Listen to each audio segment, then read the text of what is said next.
4월 마지막 주일 이렇게 보내게 되는데요.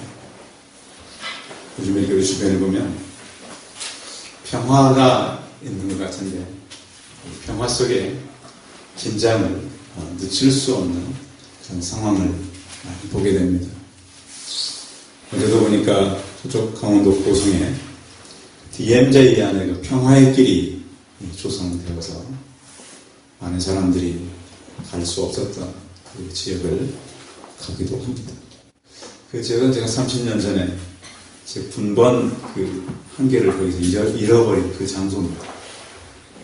3번 소초 그 앞에서 1, 2번까지 아니고 3번부터 바뀌고 씨름하다가 잃어버렸는데 찾지를 못하게 하나만 갖고 제대했던 그 지역이 최근에 개방된 평화의 길 지역입니다.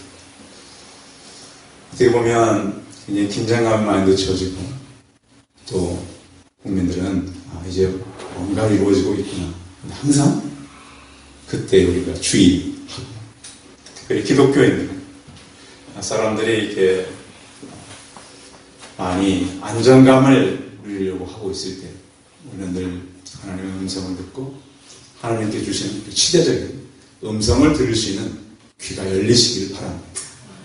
하나님은 분명히 우리에게 주는 메시지가 하나님의 성도들에게 있어요. 그런데 그것이 닫혀져 있다면 그 하나님의 마음을 읽지도 못하고 듣지도 못하기 때문에 하나님의 뜻을 그르치고 인생을 잘못 살아갈 수가 있어요. 그래서 우리는 늘 깨어 있어야 되는 것이 바로 성도들의 할 일입니다. 바울은 그의 제자 디모데를 향해서 디모데후서 3장에 보면 이 말세에는 이런 일이 있을 것이다. 고통하는 때가 이를 텐데 말세에는 고통하는 때가 이르다. 사람들이 자기를 사랑한다 그랬어요. 여러분들은 그냥 희생적이시죠. 근데 얘기를 들어보면 사람들은 굉장히 자기 사랑적입니다. 그래서 물론 나름대로 배려한다고 그러지만 그렇지 않습니다. 굉장히 이기적이고요. 자기 중심적입니다. 사람들은 그래서 굉장히 빨리 변해갑니다.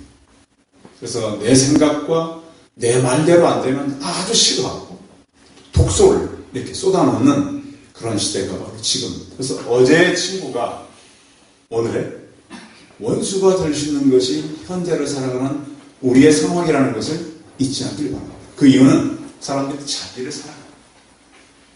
또 한 가지 바울이 디모데에게 두 번째로 강조했던 것은 돈을 사랑한다 그랬어요. 요즘에 사람들의 가치가 돈입니다. 그렇기 때문에 돈을 위해서라면 많은 일을 합니다. 만약 주일날도 교회를 가는 것보다 이걸 하면 더 큰 이익이 있다. 그럼 사람들은 어떻게 쏠릴까요? 이익 쪽으로 많이 쏩니다. 그래서 우리의 가치를 세상적인 가치와 어떻게 보면 물질적인 가치로 찾고 바꿔가는 시대가 바로 요즘 시대예요.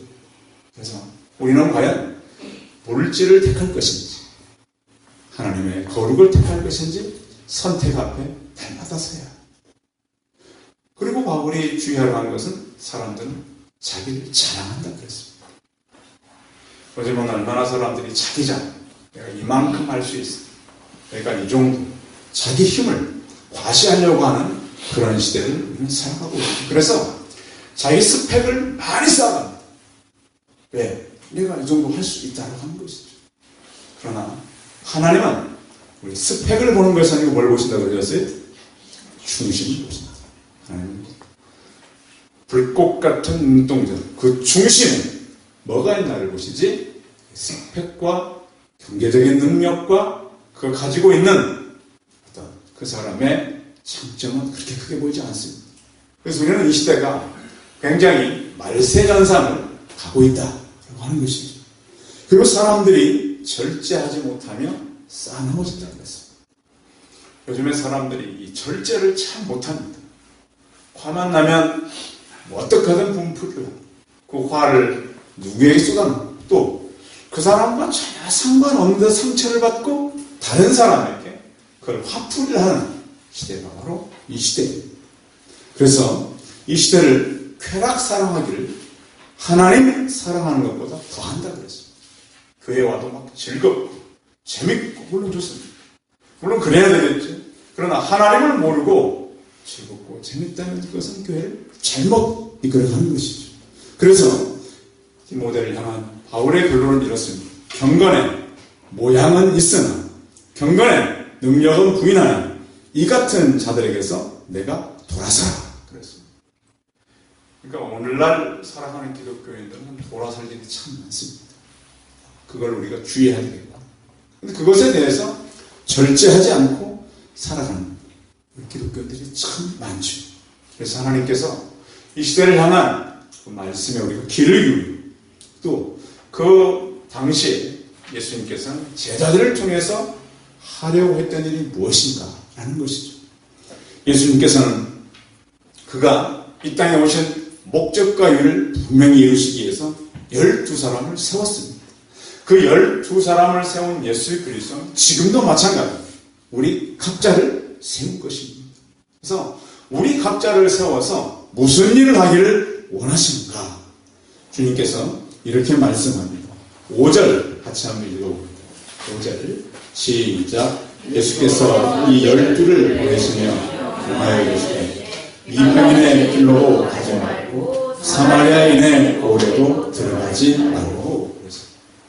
예수님은 12제자를 보내면서 어떤 지역을 제한하셨습니다.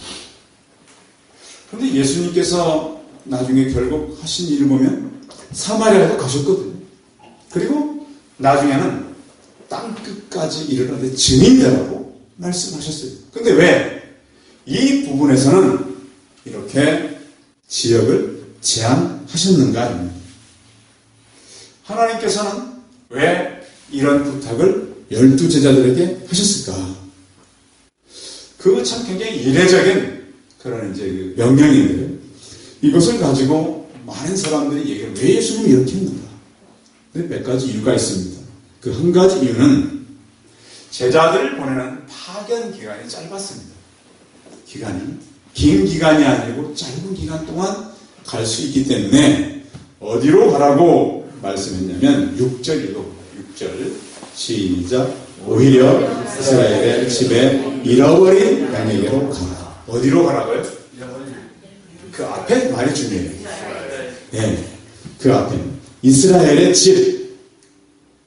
그래서 집이라고 하는 말은 나중에 그 집에다 교회란 말로 이렇게 많이 이렇게 사용되게 되는데 이스라엘의 집에 잃어버린 양에게로 가라 이렇게 말씀을 하셨어요.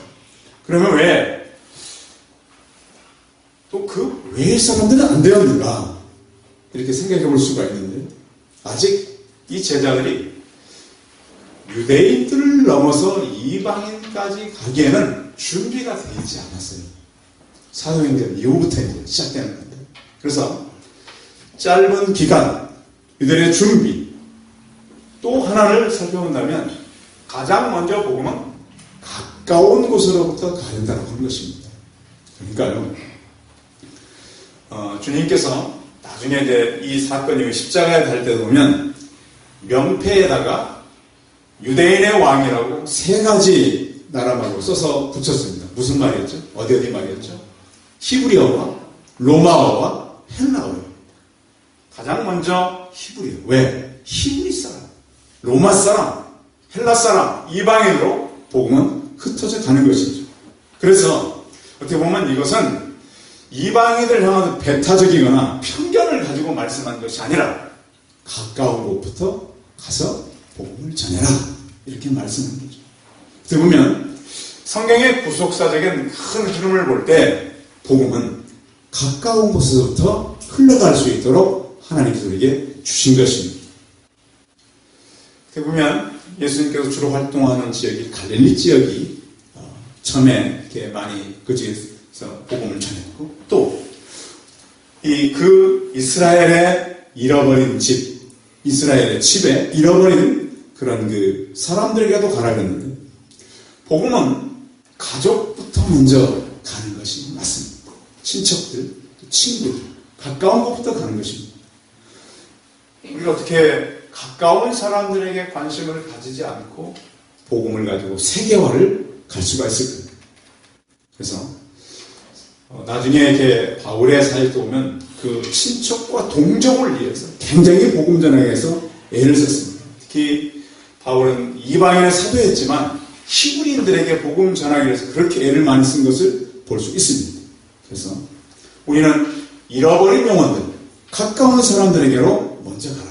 물론 사도행전 1장 8절에 보면 거기도 보면 예루살렘과 온 유대 그리고 사마리아와 땅끝까지 가까운 곳, 이 가까운 곳으로부터 가서 복음을 전해라.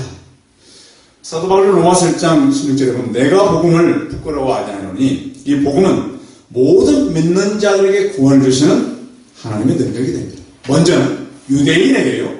그리고 헬라인에게로다. 그래서 예수님도 그랬고 바울도 그렇고 가까운 유대인들로부터 복음을 전해야 한다. 그렇습니다.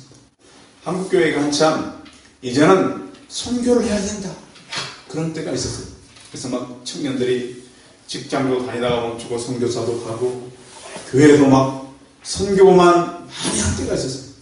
지금 이제 저희 나가 있는 제자들에게 선교 편지 겪는 거 보면 국내 교회가 어려워지니까 선교가 많이 끊긴다는 거예요. 사실은 국내 교회가 복음을 많이 전하고 국내 교회가 건강해야 선교도 할 수 있는 것입니다. 그래서 선교제는 지금 대한민국 교회가 많이 만들어놨는데 문제는 뭐가 부족해요? 물질과 사람이 부족해요. 왜? 이 국내가 약해집니까? 국내가 왜 이렇게 약했을까요? 가지고 있죠. 그래서 먼저는 가까운 교회가 먼저 부흥되시기 바랍니다. 그리고 우리가 먼저 가까운 사람들에게 복음을 전할 때 이 복음은 더 역동적으로 생명력 있게 전해질 수 있는 거예요. 저도 그런 얘기를 들었어요. 저희 교회가 시작할 때가 한 8년 전에 이제는 그 어느 분이 그랬어요. 개척에는 관심이 없고 선교에 관심이 많기 때문에 목사님 지금 하려고 하는 일은 안 맞을 수도 있습니다. 저는 개척하려고 하는데 그런 얘기 하면 안 돼요. 저한테. 네. 저희 8년 전하고 9년 차보다를 보니까 그분 그때 그렇게 말했어요. 지금 그분이 그렇게 말한 교회가 아주 어려워졌어요. 그분은 아주 선교 열심히 하다는데 교회가 힘들어졌어요. 지금 여러분 예수님께서 왜 먼저 가까운 데로 가라 그랬을까요? 교회가. 그리고 물론 그 시대는 기간도 짧았지만 가까운 곳에서 되지 않으면 먼 곳에서도 안 된다는 얘기예요. 한국교회가 한참 미국교회 다음으로 선교를 많이 한다? 그건 어리석은 얘기예요. 지금 한국교회가 세계 역사 가운데 가장 빨리 무너지는 교회가 지금 되고 있어요. 이렇게 짧은 기간에 기독교가 무너지는 일은 드물어요. 기독교 역사상 이렇게 타락한 교회들은 없었다고 지금 역사가들이 얘기하고 있어요. 매주마다 얼마나 많은 교회 목회자들이 뉴스에 탑뉴스로 지금 나오죠. 저는 좀 잘해서 그런 뉴스로 나오면 좋겠어요. 왜 그럴까요? 가까운 곳을 잊어버린 거예요. 가까운 가정을 잃어버리고 친족들을 잃어버리고 왜 그렇게 모든 것을 잃었을까요? 우리는 다시 5월 패밀리데이를 바라보면서 우리가 주변을 어떻게 회복해 가야 되는지 오늘 주님의 말씀에 귀를 기울여서 같이 들으면 좋겠어요. 이 말씀의 적용은 오늘도 마찬가지입니다. 집이라고 하는 말은 오이코스라고 하는 헬란 말입니다. 집, 가정, 식구. 지난번에 우리 집사님께서 그랬어요. 왜 우리 어른들이 식구가 중요하다. 식구. 여러분, 가족과 식구는 좀 다르죠. 네? 가족은 어떤 관계예요? 혈연적인 관계죠. 그렇죠. 식구는 어떤 관계예요? 같이 밥 먹는 관계. 이게 중요한 거예요. 식구가. 그래서 식구라고 하는 것은 굉장히 중요해요. 그래서 성도 여러분, 여러분의 식구가 여러분의 가정이 되고 교회가 되시기 바랍니다. 그래서 우리는 이 한 식구를 붙들고 나갈 때 서로 그 안에서 어떤 복음의 역동력이 있어요. 같이 기도하고 어떤 분들은 보면 그 가정이 이렇게 참 어렵다 보니까 예배가 힘든 분들도 있어요. 그러나 회복해가고 할 수 있으면 가정 안에서 서로서로 믿음으로 더 결속력도 강해지고 더 뜨거운 복음을 가지고 나누는 그런 성도도 되시기 바랍니다.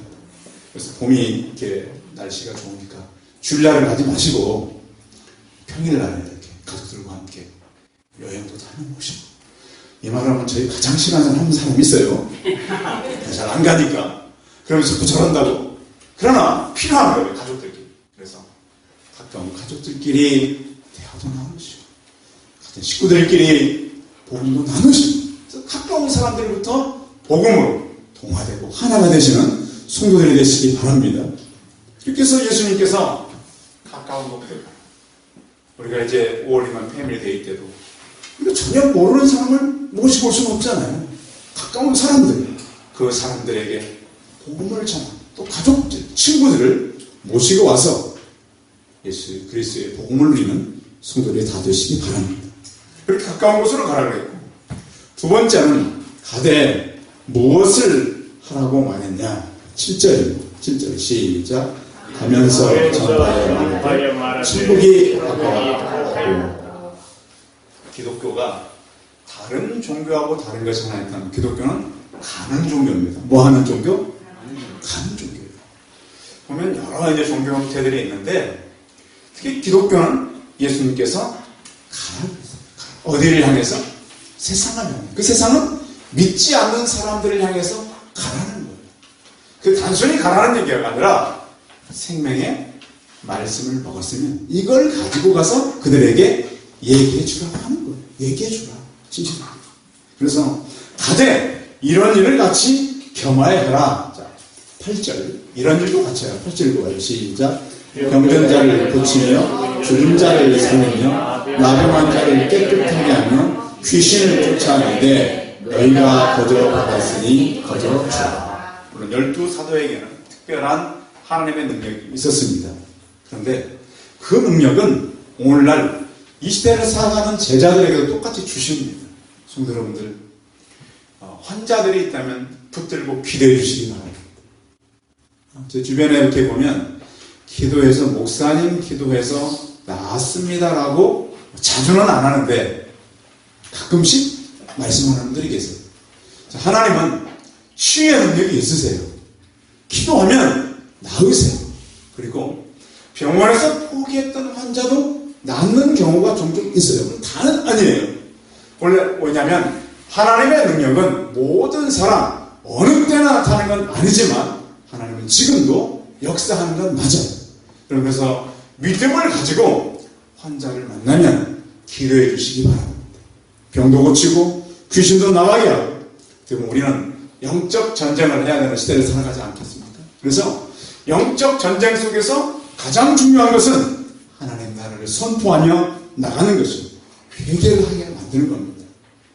회개는 단순한 잘못을 말하는 것이 회개가 아닙니다. 세상에 사는 사람이 하나님을 향해서 완전히 방향을 바꿔서 그대로 가서 그렇게 살아갈 수 있도록, 지킬 수 있도록 우리는 말해주고 권면해주는 것이 바로 우리의 사역이죠. 오직 하나님의 능력으로 살아갈 수 있도록 우리가 하나님 앞에 서 있고 모든 악의 세력을 우리가 물리치고 하나님 나라에 확장을 해서 우리는 나가게 되는 것이죠. 자, 그렇게 나갈 사람들이 해야 될 몇 가지 갖춰야 될 일들이 있는데 바로 이거죠. 이걸 우리가 주의해라. 자, 9절 읽어보면 9절 시작. 너희 전에 금이나 은이나 돈을 가지지 말고. 우리가 이제 그 교회 안에서 이렇게 전도할 때 물론 이제 그런 얘기도 해요. 물론 줘야 오는 건 와요. 그런데 그 교회에서 어떤 전도를 할 때 어떻게 해야 되는가? 전도는 돈으로 하는 것이 아니고 믿음으로 하는 겁니다. 믿음으로. 물론 교회들이 이제 많은 물량 공세를 하면 그 물량 공세 때는 오긴 오죠. 그런데 그것은 잠시예요. 잠시. 제가 아는 어느 교회들 이렇게 보니까 전도 프로그램을 하는데 제일 많이 전도하면 어디 여행도 보내주고 해외로. 저도 그래서 받은 적 있어요. 한 번. 그래가지고. 그런데 우리에게 중요한 건 뭐냐면 그것이 중요한 것이 아니고 믿음으로 계속 지속적으로 하는 것이 필요한 것이죠. 더구나 이 전도는 많은 희생이 필요해요. 어느 분이 그랬다 그래요. 사형제가 있는데 본인은 이제 이 서울에 올라와서 직장을 다니면서 교회를 다녔고 동생들은 잘 안 다니더라고요. 세 동생은. 그래서 이제 부친께서 이렇게 소천하셔가지고 이제 그 장례식 때 갔더니 세 동생이 영 좋지 않는 이 눈 표정으로 바라보더래요.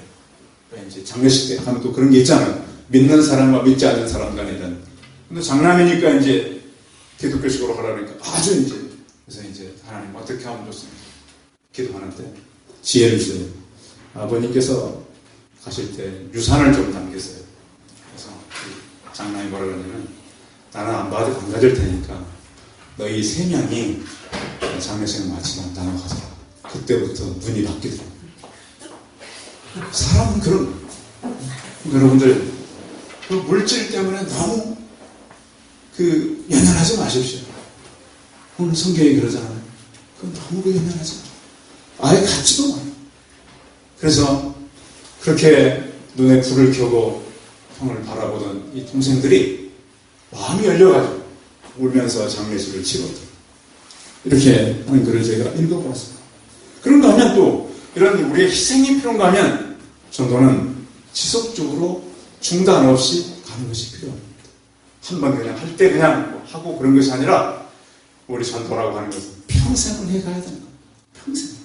교회에서 뭐 할 때만 하는 것이 아니고 평생 영혼을 살리기 위해서 우리가 하되 구원의 때는 하나님이 정해놓은 때가 있습니다. 우리는 막 우리의 때에 뭘 이루고 우리의 때 말 갖다 이렇게 어떤 우리의 어떤 그 목표를 이루었다라고 얘기하려고 하지만 하나님은 하나님의 때에 사람들이 돌아온다고 하는 것이죠.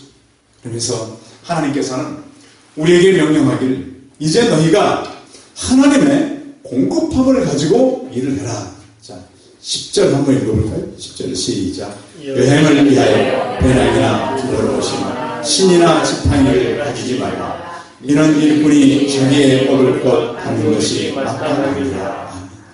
성도 여러분, 우리에게 하나님은 일꾼 만드시고 우리에게 먹을 것을 다 준비해 놓았어요.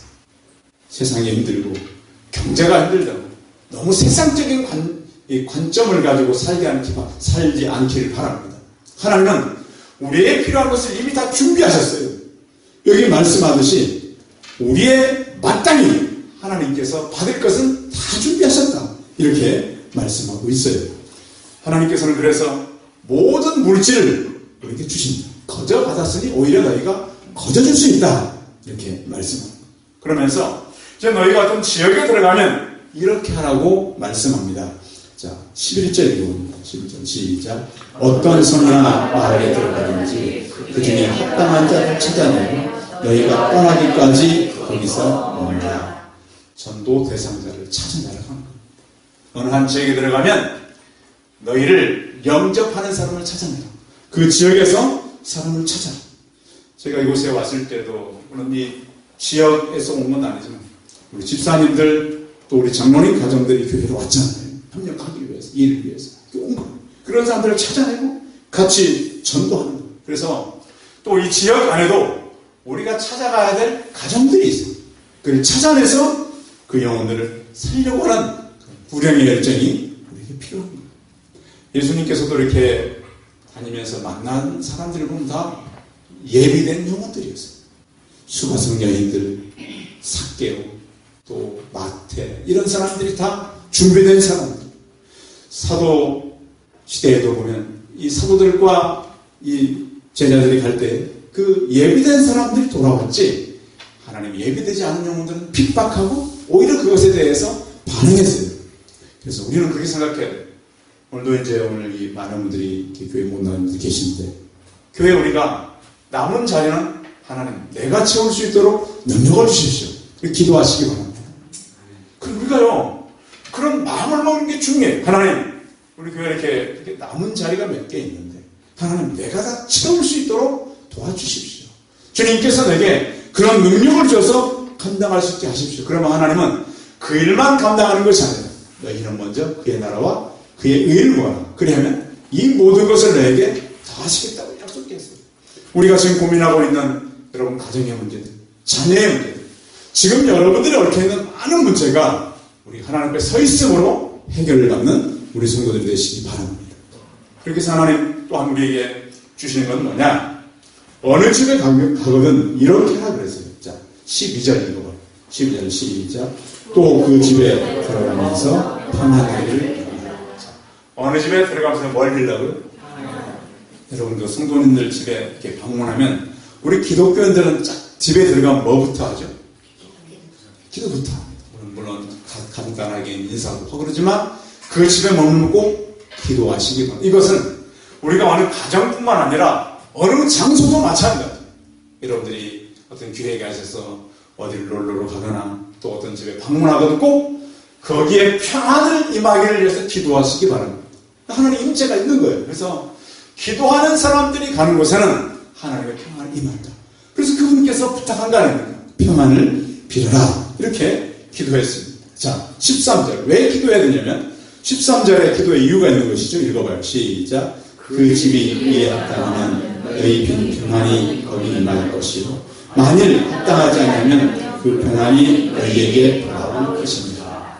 여러분, 기도는 절대 헛된 기도가 없습니다. 자, 우리가 어떤 지역에 가정을 기도했는데 그 가정이 그 기도에 응답하기 합당치 않으면 그 기도가 누구에게 온다고요?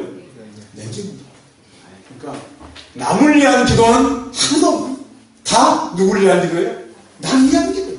그래서 하나님, 우리가 어느 지역을 가든지 하나님 평안을 빌고 기도할 때 그 모든 것이 이루어집니다.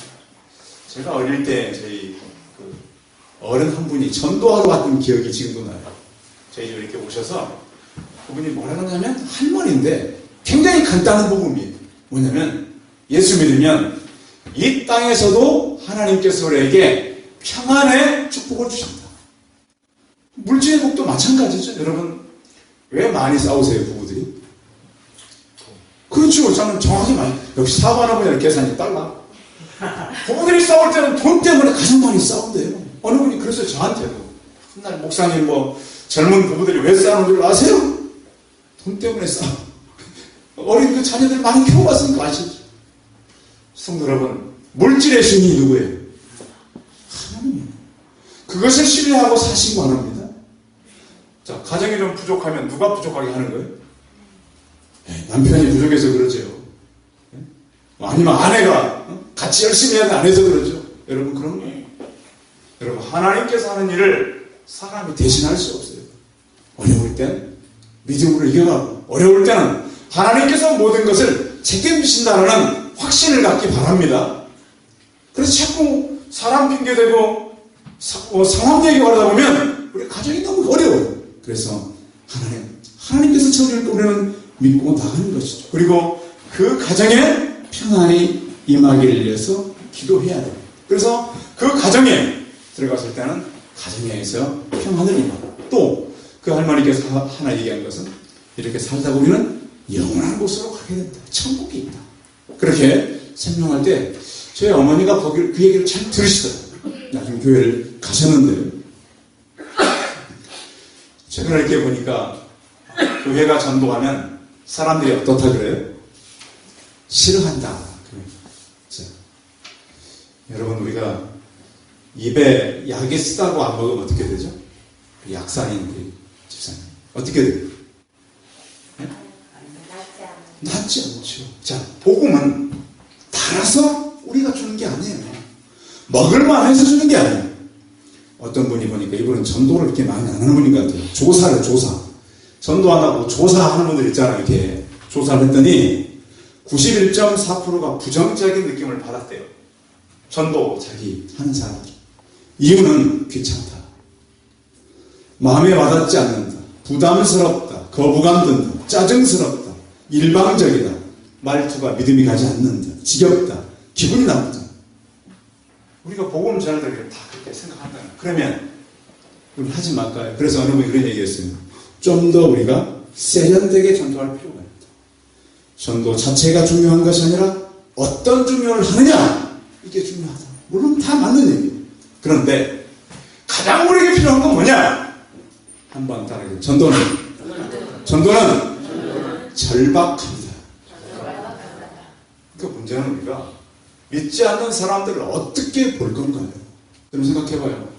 여러분 옆에 사람들이 차를 타고 막 불을 향해서 달려가고 있다. 그럼 어떻게 해야 돼, 우리가? 막아야죠. 그렇죠. 요즘에 그래서 그런 분들 많잖아요. 막 위험하게 막 차가 막 가고 있는데 그걸 차를 자기 차로 막기도 하고 그렇죠. 위험하니까. 고속도로에서 막 운전하다가 사람이 쓰러졌어요. 보니까 사람을 쓰는데 차는 계속 가고 있어요. 자기 차를 막 막는 거예요. 왜? 위험하니까. 여러분, 세상은 지금 어디를 향해 달려가고 있죠? 죽음을 향해서 저렇게 열심히 살려고 해요. 저렇게 열심히 일하고 저렇게 뭐 미래를 위해서 준비해도 결국은 다 죽음을 향해 달려가는 거 아니에요? 우리는 어렴풋하게 하나 알았잖아요. 예수님 믿지 않고 저렇게 살다가 다 죽는다. 지옥으로 간다라는 걸 알았어요. 그럼 우리는 정직하게 어떻게 해야 돼요? 얘기를 해줘야 돼요. 그렇게 살다가 나중에 죽으면 비참하게 산다는 것을 말씀을 통해서 진리를 가지고 설명을 해줘야 된다는 거예요. 성경은 그것을 지금 우리에게 말씀하고 있는 거예요. 성도 여러분, 우리는 지혜를 구하고 하나님 앞에 기도할 뿐만 아니라 하나님께서 우리에게 하신 말씀을 지키기 위해서 절박한 심정을 가지고 사람들에게 다가가야 됩니다. 근데 가정들이요, 교육한다고 가정이 되는 게 아니에요. 공부를 많이 했다고 가정이 지금 되는 게 아니에요. 사람들이 가정을 세운 하나님을 잘 몰라서 너무나 힘들고 어려워진다는 거예요. 주님께서 물론 그들이 갔을 때 이렇게 말씀도 하셨어요. 자, 날 뒤로 가서 이렇게 한번 읽어봐요. 14절 읽어봐요. 14절 시작. 누구든지 너희를 영접하지도 아니하고 너희 말을 듣지도 아니하고 그 집에서 성에서 나가 발에 먼지를 떨어버리라. 이 말은 그 당시 유대인들이 갖고 있던 이 하나의 의식이에요. 의식. 유대인들은 어떻게 생각하냐면 이방인의 어떤 지역을 다녀오면 신발에 먼지가 묻잖아요.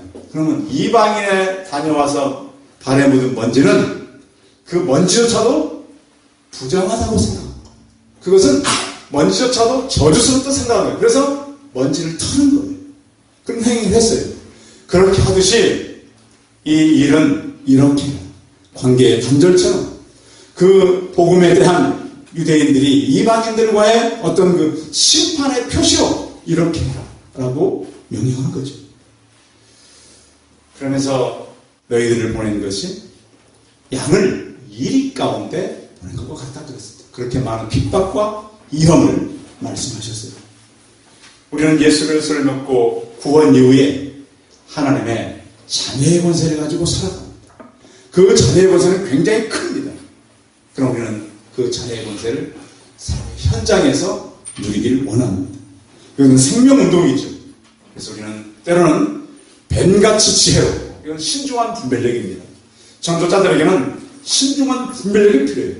비둘기같이 순결하라고 말씀합니다. 순결은 솔직함입니다. 선하게, 선한데 우리가 지혜로운 자들이 되지 않고는 전도를 제대로 감당할 수가 없는 것입니다.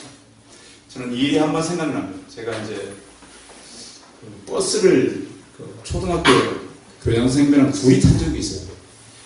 그러면서 이제 제가 이제 뒤쪽에 좀 자리가 좀 있으니까 뒤로 갔더니 선생님, 야, 뒤로 가지 말고 중간에 타라, 중간에. 왜? 버스를 탈 때는 중간에 타야 가장 안전하다. 그 얘기가 전 지금도 남아요. 여러분, 내 이웃이 가까운 사람이 좀 안전하게 하나님의 심판을 피할 수 있다면 우리는 얘기해줘야 되지 않겠어요? 우리 주변의 사람들은 많은 위험과 위기 속으로 좀 달려가고 있어요. 119가 다른 데 필요한 것이 아니고 우리에게 나에게 필요한 것. 한 달 동안 주변 사람들이 절박함과 위기의식을 가지고